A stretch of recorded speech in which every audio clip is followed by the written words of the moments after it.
1950s, that's when the bottle cap design came out. 1960s, cola removed from the logo. Not Pepsi Cola anymore, Pepsi. 1970s was the globe design.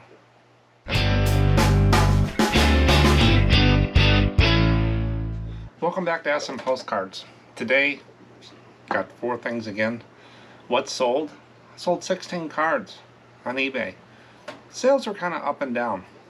By the end of the month, it all usually figures out about the same as the last month. But some days lately have been just up and down, and I've just been going along with the trend. With the special topic, a while ago I did postcards with Coca-Cola signs. To keep up with the Pepsi and Coke challenge, I decided to do postcards with Pepsi signs. And we'll see how they stack up in the special topic after what sold. And then I did a poll. Another passionate thing with people love to sort, organize and stuff. So I want to know, do you sort your postcards before listing them? Got a few votes in there, and then I'll tell you what I do and the reason why I do. Then at the end I have viewer comments. One's from an international seller. Has some questions about selling postcards and why they take so long to sell.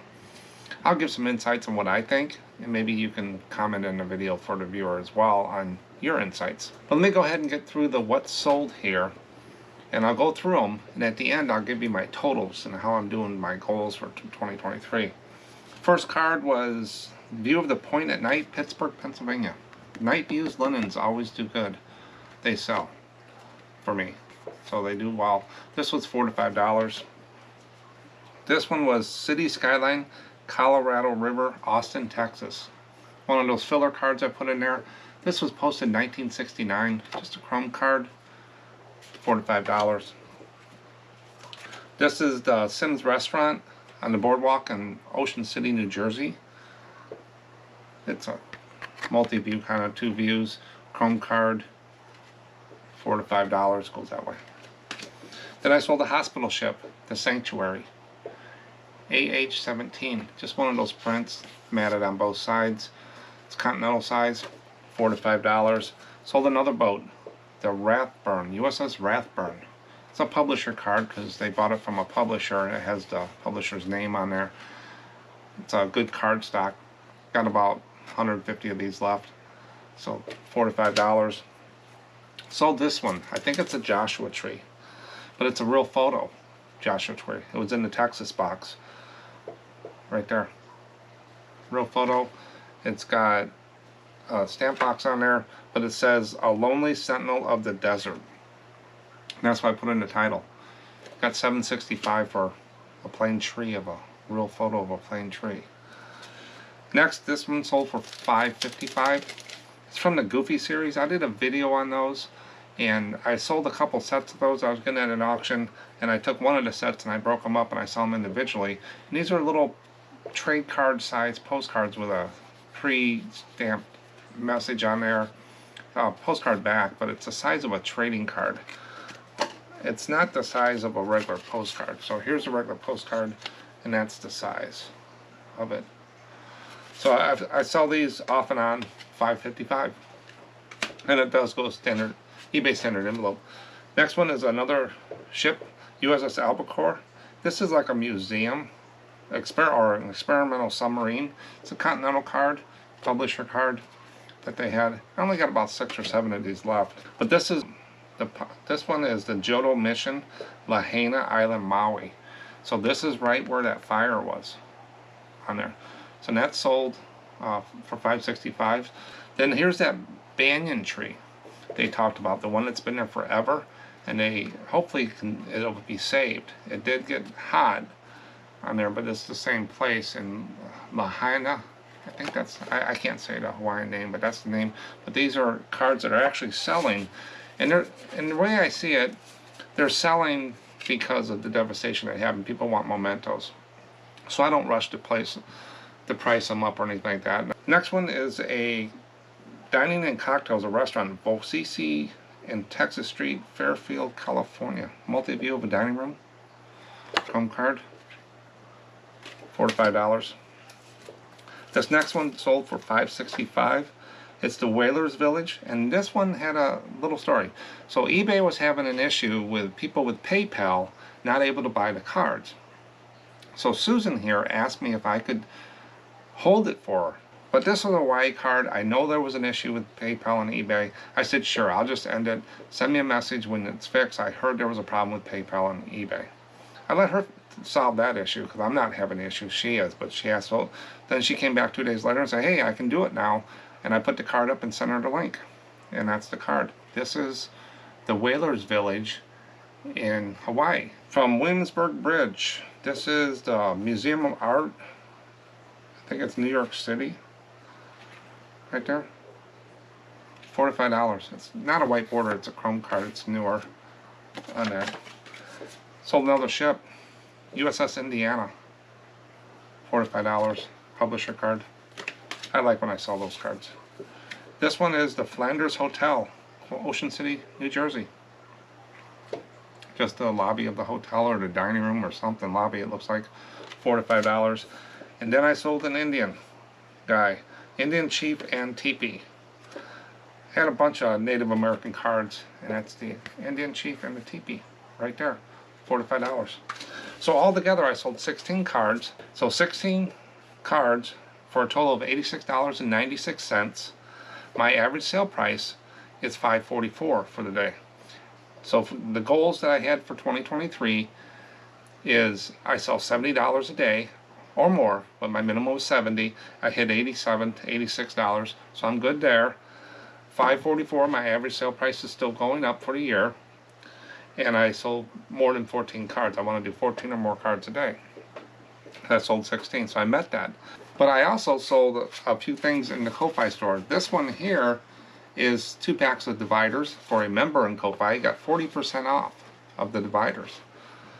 And then the next one got a new subscriber, Tina, member of Ko-Fi. She picked up 6 standard sleeves and 2 continental sleeves. Those orders total, not the shipping. The shipping on Ko-Fi is weird. You don't have all the whistles and bells you do on these other sites like eBay and stuff like that. I have to put like a flat rate in there and then 50 cents for each item, and I usually end up refunding some shipping because it's a little bit over. But in Ko-Fi, if it's under $2, I don't really refund. But if it's over excessive, I refund. Because it's just the way it works. And I don't do international there, but if people contact me and would like some of this stuff international, we can do it. I can figure out and see what the cost is, and we can agree. I did that with Chris from Sweden, and it worked out well.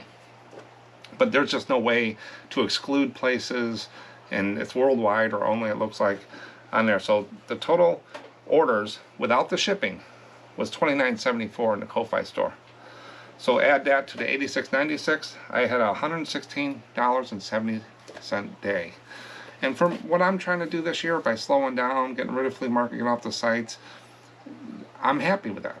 It's fine. Ko-Fi is neat for the sellers because if you're a member, you get 40% off. So if a pack of sleeves is $3.75 in there plus shipping, and you pay like $3 a month to be a member in the white border or divided back, which is $4, you get the sleeves for like $2.25 plus shipping.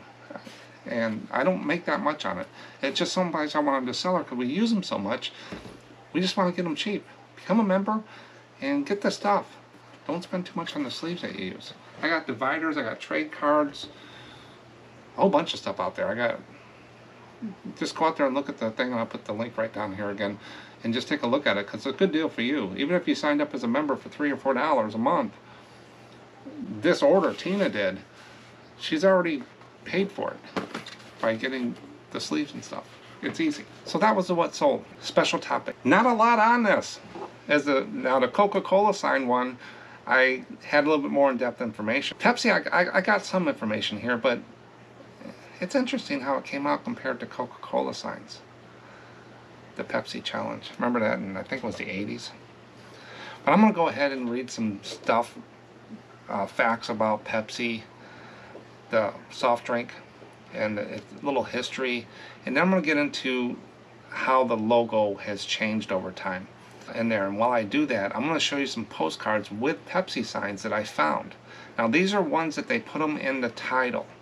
If you don't put Pepsi sign, Coca-Cola sign in the title, it didn't pick them up. So whenever you get a sign like a mobile gas sign, a Shell sign, I try to put that in the title on the end or somewhere, stuff like that. And I found that Coke, if you put Coke in there, it still picks up Coca-Cola in the query, or Coca-Cola and Coke. If I put it at the end, I put it at the front, it still picks it up. Interesting. But here we go. The history of the Pepsi logo and sign is a fascinating journey that reflects the evolution of the brand's identity and visual representation. The original Pepsi logo was introduced in 1898 and featured a simple stylus red script with the word Pepsi written diagonally across a white background. And I'm going to show you all the different logos they had over the years. This early logo embodied the youthful, energetic spirit of the brand and laid the foundation for future interactions. In 1940, with the installation of the iconic Pepsi sign on the rooftop of the Hotel Astor in Times Square, that's a key moment when they put that Pepsi sign up on that hotel, is what I read with the information I got. The logo received a significant boost in visibility and recognition. The Pepsi sign prominently displayed the logo, becoming a landmark in its own right and capturing the attention of millions of passerbys. The sign served as a testament to the brand's growing popularity and solidified the association between the logo and Pepsi's presence in the bustling city, New York, Times Square. As times changed and design trends evolved, the Pepsi logo underwent several updates. In 1950, the logo was given a more streamlined and modern look. The script was refined. The overall design became more polished and recognizable. These changes reflected the brand's desire to stay relevant and appeal to a wider audience. Throughout the years, the Pepsi logo has continued to evolve, embracing different visual elements and adaptations while maintaining its core essence. Today, the Pepsi logo is globally recognized as a symbol of refreshment and enjoyment, representing the brand's rich heritage and ongoing commitment to innovation.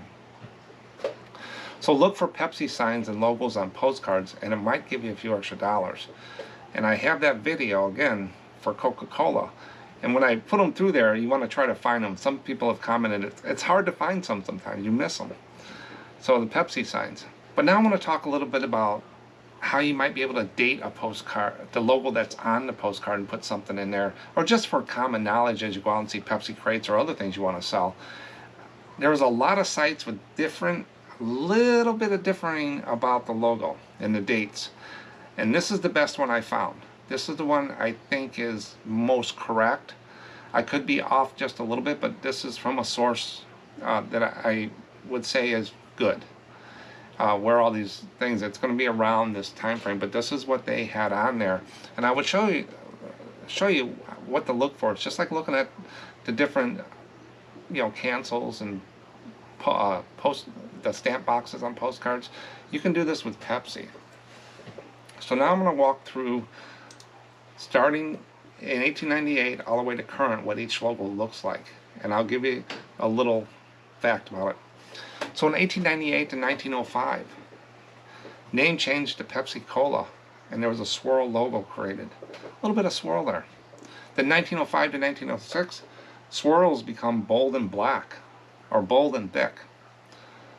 So in 1905 to 1906, swirls became bold and thick, so they highlighted a little bit more. 1906 to 1940, logo got more text added and more circular shape. Then in the 1940s, went back to the rectangle shape. 1950s, that's when the bottle cap design came out. 1960s, cola removed from the logo. Not Pepsi Cola anymore, Pepsi. 1970s was the globe design. That's when I grew up, 70s and 80s. 1987, Pepsi font introduced. 1991, a new look. 1998, there was the 100th anniversary. They flipped the color. Blue became the background. So in 1998, the 100th anniversary, they flipped the color blue and became the background.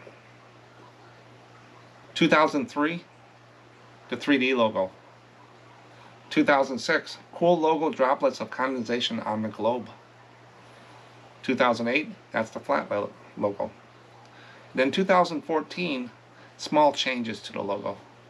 And then on the Pepsi bottle here is the current logo they have. So those are all the different ones I found. You can find this on the internet as well. But the main thing I like is when was that bottle cap came out? Because we look at Coke buttons all the time, those signs. And when did they change things? So you can always go out and reference what the signs are. You can put 1950s cola sign, you know, bottle cap sign. Some people collect this stuff, and you might get a few extra dollars. But those are all the different variations of the logo I found from the best source that I found. Do they sell? So I have a little range that I put up anymore. 0 to 3 is low. Stay away from them. They don't sell. For me, if you can sell them, go ahead. But I stay away from the low sell-through rates. Average 4 to 7%. A little bit higher is 8 to 10. They'll sell a little faster. And then 11 plus are the outliers that you want to look for. And remember, sell-through rate is not rocket science. The way I do it, listed and sold. It's just a guideline. That's why I have ranges here. It gives me a better educated guess as looking at cards at shows and stuff, what's going to sell. I have a lot of this in my head, what I look for. Motels, you know, Coca-Cola signs, and different things like that. You got to have some kind of gauge. And this is just another tool that you can use to help. Now, you're not going to comp everything at a show. You just can't do it. Look up every card. Because you got to get quantity, and you're sitting there for hours looking at things. You want to have something, okay, this is the best guess I got is this going to sell. You're going to get some duds. This is just the cards moving through the system. So if you're looking for an average sale price of $8 to $15, you might be looking at different cards than I do. I look at, you know, $4 to $8, $5 to $8 cards more than anything. And the other ones, the higher ones, pop up. I'll find a mermaid. I'll find something else as I do it. But I target the average and high categories. Now with real photos, the unique cards, they sell themselves. Different animal. They do different. They sell themselves. Now the sell-through rate is sold divided by listed times 100 to give you a percent. And I round up or down to the whole percent. So I went out there and I said, postcard Pepsi sign. First, got it the first time. There's 17 sold and 295 listed. So the people are not putting the Pepsi signs in the title. They're not seeing them as much as they are Coca-Cola. So I think they're there. I think there are more out there. I think people are just not putting the Pepsi. Coca-Cola dings as antique and sellable and stuff. I think Pepsi doesn't do it well. Come up with a 6%. If you look at the gauge, it's right in the middle of the average. So now I went out there and I said, okay, what other signs? Beer sign, postcard beer sign. 18%. Beer people are loyal. You get good beer signs on there, taverns and stuff. They don't. That's 18%. That's up in the very high. So if I see a beer sign, breweries do good. Depends. Busch Gardens not as well, but different things. Postcard coffee sign, 12%. Then the Coca-Cola sign, 10%, 4% higher than Pepsi. Coke wins. So Coca-Cola sign seems to be more recognizable than Pepsi. And postcard Pepsi sign was 6%. So this is the number of cards moving through the eBay system for 90 days. Current from 90 days ago to current is what out there when I did the snapshot. And it just gives me an idea. If I had a box of 500 cards and half of them were Pepsi in there, I know their average. I'm not going to pay up just because I have Pepsi. But if they had beer signs in there, I would definitely want that box because they sell a little bit faster. We're not talking price here yet. But if it has Pepsi over Coke or beer, I would take the other ones first. That's what this does. It helps you make that decision. Or just buy them all, like I do, and go through them later. The pricing on these, we're going to go through the normal ones, but there's some extreme pricing, I call it, the high ones that I found. Like this one. This is Frank Torre, 1959 baseball Pepsi, signed real photo postcard. Has some creasing on it. $49.95. Look at he's holding a Pepsi bottle. Product placement. Would you catch that going through postcards? And then you got the next one. Mick Jagger drinking Pepsi. Rolling Stones real photo vintage postcard. Got a Pepsi bottle. Right in the title. $25. And then New York Times Square, the sign I talked about. The Camel cigarette sign, Pepsi Cola sign, real photo postcard, $18.99. Is that a good price for that? Is there a lot of them out there? I would have to do more research on it, but they got $19, $20 for it, $19. But that's the iconic, the Pepsi sign, Times Square and stuff like that. But you notice they put those in the title, and I was able to pick them out. If they weren't in the title, I wouldn't see them probably. So I always try to put the signs in there, if I remember, to do it right. Then everyday chrome cards and stuff that we see in the boxes. New York City Kinsey whiskey sign on Times Square, Astor Hotel, Pepsi sign, $12. The real photo sold for $19, and this one sold for $12. Is this a real photo postcard? No, doesn't say it. But $12. Vintage postcard, Hickory Nut Gorge Log Shop, Pepsi sign, Lake Laurel. So they got a lot of keywords in there, and they got $12. So we're seeing $12 pretty average there. And then New Washington, Ohio postcard with Mansfield Street Classic Cars, Pepsi sign. Took best offer, 6 maybe, 7. So $7 to $12 on the high side. I think Coke did a little bit better. But you got to look for them. You got to look for the Pepsi and Coke signs and the beer signs and the stuff and get a sign in there. A lot of these were keyword titles. And that's a model you can use as well. And then you go over to the low. You got the $2.99, $1.99, and the $3.25. And if you look at those cards, a couple of them we just talked about, and we're seeing them sell 7 to 12 with the Pepsi sign. And that I can't sell cards at this level and make the margin that I want for my time and stuff like that. Be careful with those. I don't put them into my equation. I let them do what they do. Maybe they're successful, but at the end of the day, it's just not enough in there for me. So the pricing, 7 to 12 high, that's probably where I would just keep them. $5.65 and above. Depends what's really else in the subject, but I would try to get Pepsi sign, Coke sign, but Pepsi sign in the title would help with the searches. Pepsi, Coke, I would say Coke first, Pepsi, 6% average card. It's not really going to give you that much. I would still probably bump them up. If I put a sign in the title, it's getting an extra $1 or $2 because you're going to get that one collector maybe out there that's looking for that. It's like TV on. It's one of those novelty type things. Something else to look at and collect. That's Pepsi. Take the challenge. Who knew? And here's the poll. Pulled this poll out a little early. Only got 42.5 votes. But you always want to check the community cats. The people vote on these. They stay out there forever. Do you sort your postcards before you list them? Another passionate thing. People do it a certain way and they expect everybody else to do it the same way. I'm not like that. You get a system and you do what you need to be done. And I'll tell you what I do here in a second. So if sorting is not your gig, or you don't have the space to do it, or you get too many variations, it's just not your gig, don't do it. If you feel it helps you, then do it. That's what I tell people. There's really no right or wrong way. But people get into the sorting and organizing sometimes and they lose. If you're paying someone $15 an hour, as I always say, to list postcards, do you want them to sit there for 2 days and sort postcards first? Do you want to spend, the labor to sort the postcards to do that? If that's right for you, then do it. Me, I wouldn't. I just grab a stack out of the box, put them in the scanner, sort them as you go. So I'm still getting the listing put up. I'm not, that's downtime to me on sorting. I'll talk about that in a second. What did other people say? 70% said yes, they do sort.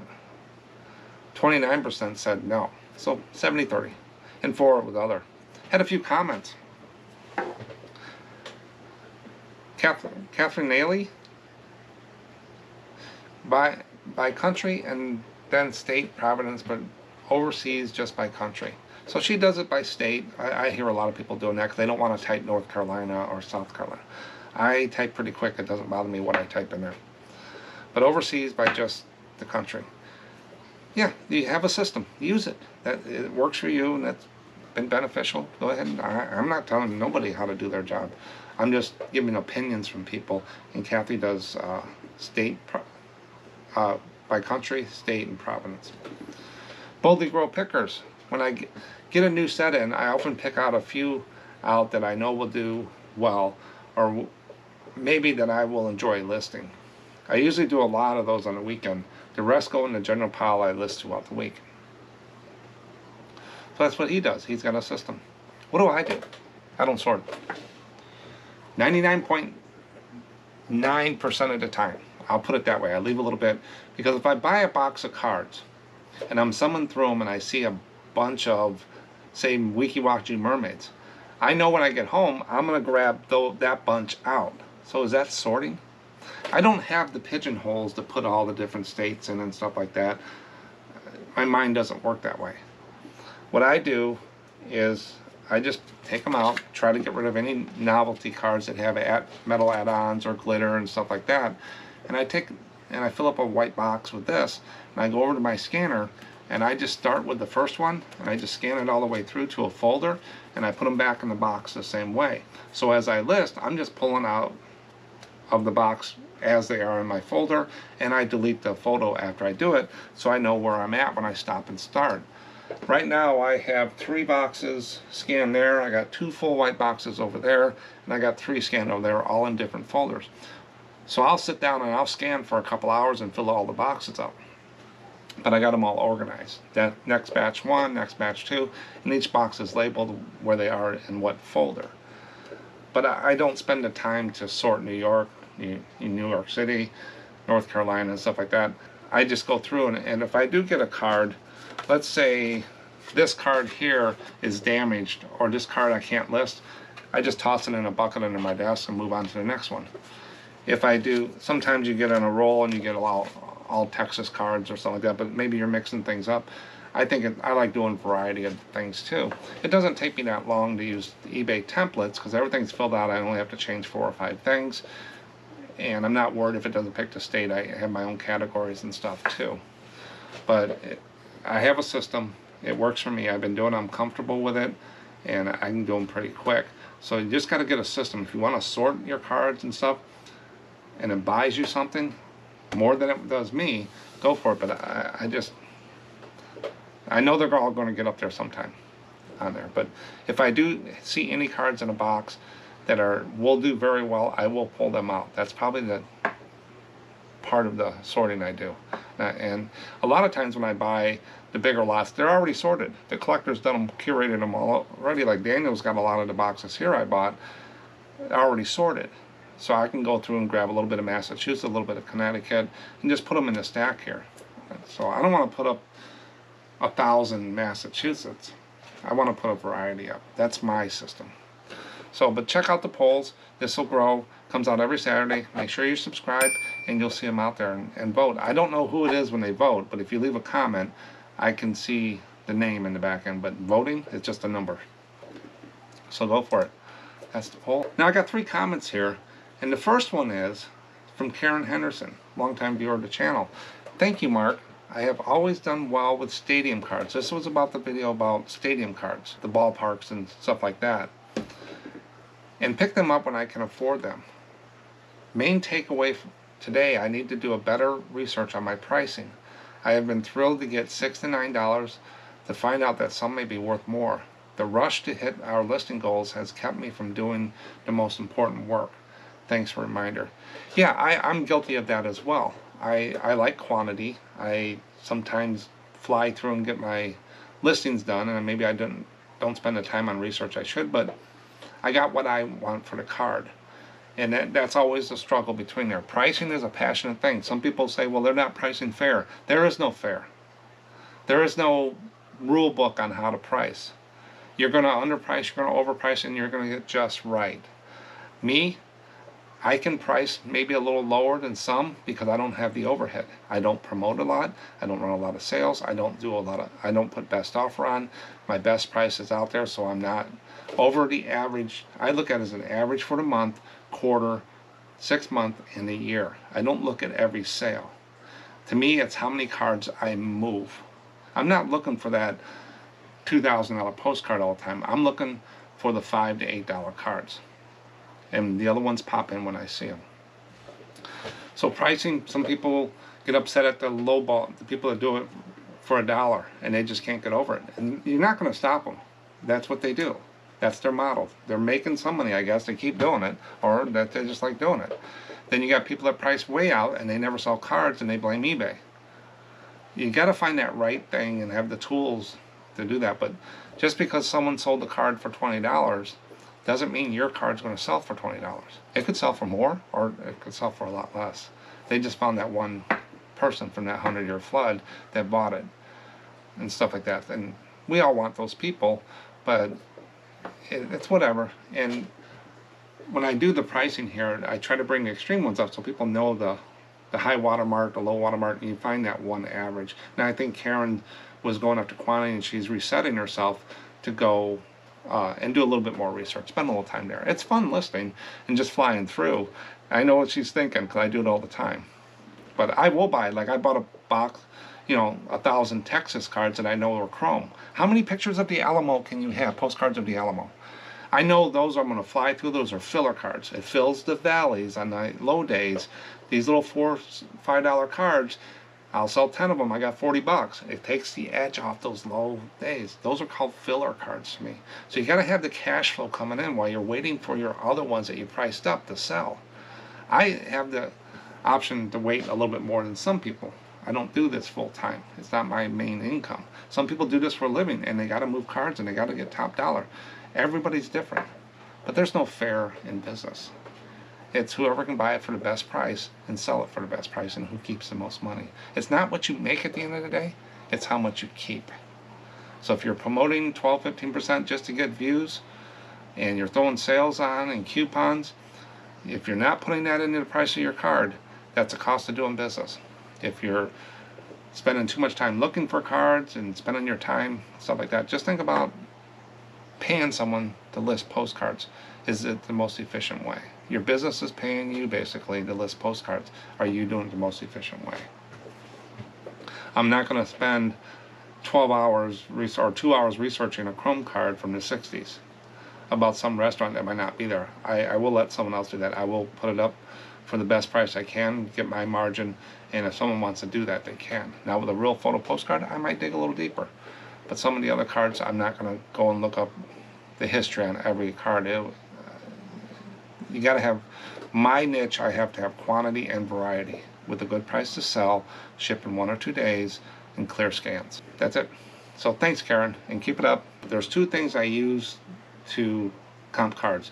eBay, I write the title in my listing, then I go and I put it in eBay and see what's out there. If it's one I feel I need to comp, and then I go into WorthPoint.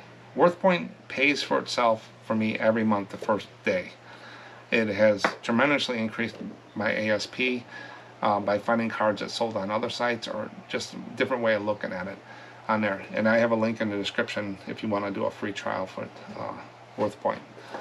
There is a $25 a month or something like that, but it's paid for itself for me. Then Carl Gracia. Hello, Mark. Hello, Carl. I sell basically greetings and anthropomorphic postcards. Animals acting like humans, anthropomorphic, which are not hard to get here in Europe. But I often have trouble pricing them if they are damaged or have something written on the front, which happens a lot on undivided backs. We'll talk about this in a minute. Most of those cards take the longest. Some can take a year to sell, or don't sell at all for me. Many of them have watchers, but no one makes any offers, which might mean I have them overpriced. I have thought about doing auctions to get them moving. Do you have thoughts on this? So I'm going to break this down a little bit. I don't know the Europe market as well, but greetings are not or I don't do a lot of the birthday greetings or greetings Christmas and stuff like that. They're not big sellers. I would lot them up before I would, unless they're very ornate or old or have something special about them. I don't do most greetings. They just don't sell for me. Anthropomorphic cards are pretty good if they're from an artist or something like that. But if you're down to that niche, you got to find that niche person to buy those. You might want to increase the subjects you do. Some more stuff, some variety, some filler cards while you're waiting for these types of cards to sell. Probably put in some variety. And you said you can get a lot of these cards in Europe, no problem. That another red flag to me is there's a lot of them out there. You don't go in and start selling stuff that you see in the thrift store a lot of, because there's a reason there's a lot of it. People are getting rid of it, donating it, and they're not selling. That's why it's in the store. So you want to be careful with what so that's a red flag to me. You might want to niche down a little bit more, but I think you need more variety. Pricing if they are damaged. So postcards are not like baseball cards to me, and what they do there. The edge corners up. These were made to be mailed in the mail. They're going to have edge wear. If they're older and stuff, they're going to have some scratching. They're going to have some stuff. They're going to have writing on them. Undivided back. They could not put a message on the back. So you're going to get messages on the front. Postcard people know that. Sometimes people like what's written more than what they like on the subject. So that I have never priced her up or down because of any of those things. It's just part of the history of the card. So I wouldn't get caught up with that. Most of these cards take the longest. The greeting cards, yeah, they probably never sell. And you're in the market, you're not too low, not too high, and you're just right and getting what you need out of it, what it costs you to do this. I don't think, to me, I think it's greetings, not having the right variety. You're niche down is what I see here. Auctions, I don't do auctions here. They don't do much for me. People rather have it now, and I don't like the weight and management of the auctions, stuff like that. So you can try. I would always experiment. Your market might be totally different than us, but I think it's variety. You know, greetings and anamorphic, very niche down, and you're saying there's a lot of them. I think you're in a saturated market. That's just my guess. My opinion is what I see there. So try those things, get some more variety, get them cheap, get some cheaper cards in there that are neat subjects, and just move some cash flow. That's what you're needing here. I think while you're waiting for these cards, you need some cash flow. You gotta have cash coming in to pay the bills. You can't wait for the last dollar or last 10 cents on everything. You're gonna have some duds, but you just can't wait every time. You gotta have some money flowing through your business. I know. Thanks, Carl. Let us know how you do. Then Steve mentioned Flazer. He watched a video by, I think it was Roosevelt Bears or the Presidents, I think it was. I'll put it up here, the right video. I can't remember, I did a couple things. But Steve is the resident presidential historian. He goes to all the president stuff. He knows a lot about the presidents. I knew when he'd see that video, he knew something about Fairbanks. When I sold that postcard to a guy named Fairbanks, he was the vice president of Roosevelt. And he put a little tidbit here. Fairbanks was the first vice president to complete a term and never cast a tie-breaking vote in the Senate. Steve knows a lot about the president, and this is a fact. This is his hobby. This is what he likes to do. So everybody needs to have something to do, and Steve enjoys finding this trivia stuff about these known facts about people. So if you have something like that, feel free to comment like Steve does here. I didn't know who Fairbanks was. I had to look him up, and I put him in that video, a picture of him and stuff. He was the vice president of Roosevelt on there. But thanks, Steve, and I'm sure in the future we'll have some more presidential stuff. Now check out any postcards with signs. You want to do your due diligence on them. Sometimes they don't put them in the titles, and they're harder to find. I mean, you're not going to find them unless you look at them. And sometimes the signs are small or hidden, but they might give you that couple extra dollars. Not guaranteeing with the sell-through rate that everything's going to sell, but you want to check those and check your pricing. Pricing is a passionate thing, and sorting and spending your time. Get a system that's efficient, and just think about paying someone to do what you do. Would you pay someone to spend the time to do all the little things, and do you get payback for sorting? Some people feel they do. I feel I don't, because I do it here. It's just the way I'm wired. But it's not the wrong way, and it's not the right way. People have their little things they do in their system, and they're efficient. But would you pay someone to do what you do to list $15 an hour? That's how I'm always thinking on their productivity. That's all I got for today. Thanks for watching. I'll catch you on the next one. Here's some fish to watch. Bye.